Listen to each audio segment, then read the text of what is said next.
Alhamdulillah, salatu wassalamu ala rasulillahi wa ala alihi wa sahbihi wa man tabi'ahum bi ihsanin ila yaumil wa ba'du. Kaum muslimin rahimani wa rahimakumullah, topik bahasan kita dalam kesempatan kali ini adalah anggapan yang tidak benar terkait dengan tahnik. Terdapat anggapan bahwasanya anggapan berupa anjuran agar tahnik dilakukan oleh orang yang saleh. Dan anggapan semacam ini dianjurkan oleh sebagian ulama mutaakhirin. Sebagian ulama mutaakhirin dengan tegas mengatakan orang yang melakukan tahnik itu hendaknya adalah orang saleh dengan harapan dalam rangka tabaruk dengan air liur orang yang saleh. Maka ini adalah anggapan yang tidak benar.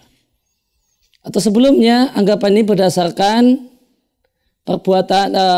berdasarkan realita di masa Nabi SAW, bahwasanya yang mentahnik anak-anak kecil adalah Nabi SAW. Kemudian disamakanlah Nabi dengan orang-orang soleh yang ada sekarang ini. Ini landasan yang mendasari anggapan semacam ini. Dan ini adalah satu hal yang tidak tepat. Menyamakan Nabi Sallallahu Alaihi Wasallam dengan orang-orang soleh yang ada saat ini satu hal yang tidak tepat. Di mana sisi tidak tepatnya? Ada 4 poin yang bisa kita ajukan untuk menunjukkan ketidaktepatan hal ini. Yang pertama, orang soleh yang ada saat ini tidaklah bisa kita katakan sama dengan Nabi Sallallahu Alaihi Wasallam kesolehannya. Keutamaannya, barokah yang dimilikinya itu tidak sama. Jangankan sama, mendekati saja tidak. Maka menganggap bahasanya orang soleh yang ada itu bisa dianalogkan dengan Nabi Shallallahu Alaihi Wasallam adalah anggapan yang tidak tepat. Ya, sangat tidak tepat. Kemudian yang kedua, orang soleh yang ada di sekitar kita. Orang yang soleh, orang yang kita nilai sebagai orang soleh itu statusnya cuma kayaknya soleh. Karena kesolehan seseorang itu berkaitan dengan sisi lahiriah dan sisi batiniahnya. Dan kita tidak tahu sisi batiniahnya. Kita tahu dia adalah orang soleh ketika kita ketemu di masjid, ketika kita bertamu ke rumahnya. Adapun bagaimanakah kondisi hatinya dan bagaimanakah kondisi dia ketika dia sendiri, ketika tidak ada siapa-siapa. Bagaimana kondisinya? Ya, kita tidak tahu. Oleh karena itu, maka orang-orang yang soleh yang ada ini statusnya paling banter adalah sepertinya soleh. Kayaknya soleh, insya Allah orang yang soleh. Pasti orang soleh? Tidak bisa. Tidak bisa kita memastikan. Seandainya boleh kita samakan antara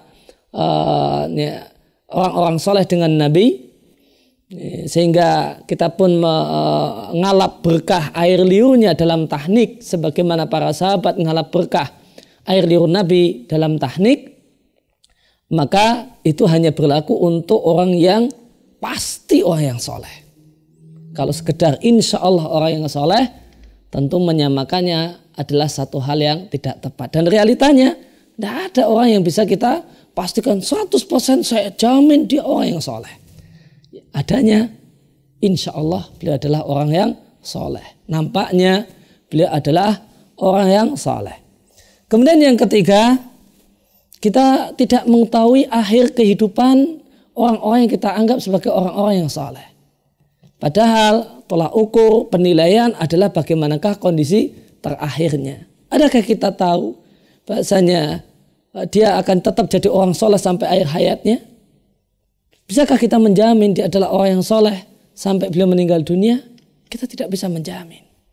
Nah, kalau kita tidak bisa menjamin dia adalah orang soleh sampai akhir hayatnya, tentu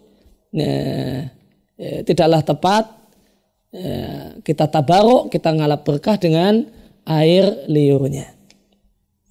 Kemudian alasan yang keempat, mari kita lihat kondisi di masa para sahabat. Setelah Nabi wafat, apakah para sahabat-sahabat muda atau tabi'in ketika anaknya lahir kemudian dibawa ke tempat Nabi, dibawa ke tempat Abu Bakar atau Umar atau Utsman yang merupakan manusia-manusia top di zamannya, orang yang jelas-jelas soleh. Ternyata tidak kita jumpai semacam itu.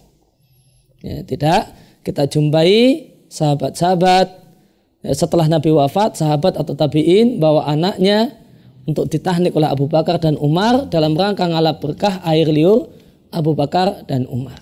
Ya, karena 4 alasan ini, maka ngalap berkah dengan air liur dalam acara tahnik itu adalah satu hal yang khusus untuk Nabi Shallallahu Alaihi Wasallam. Adapun tahniknya bersifat umum.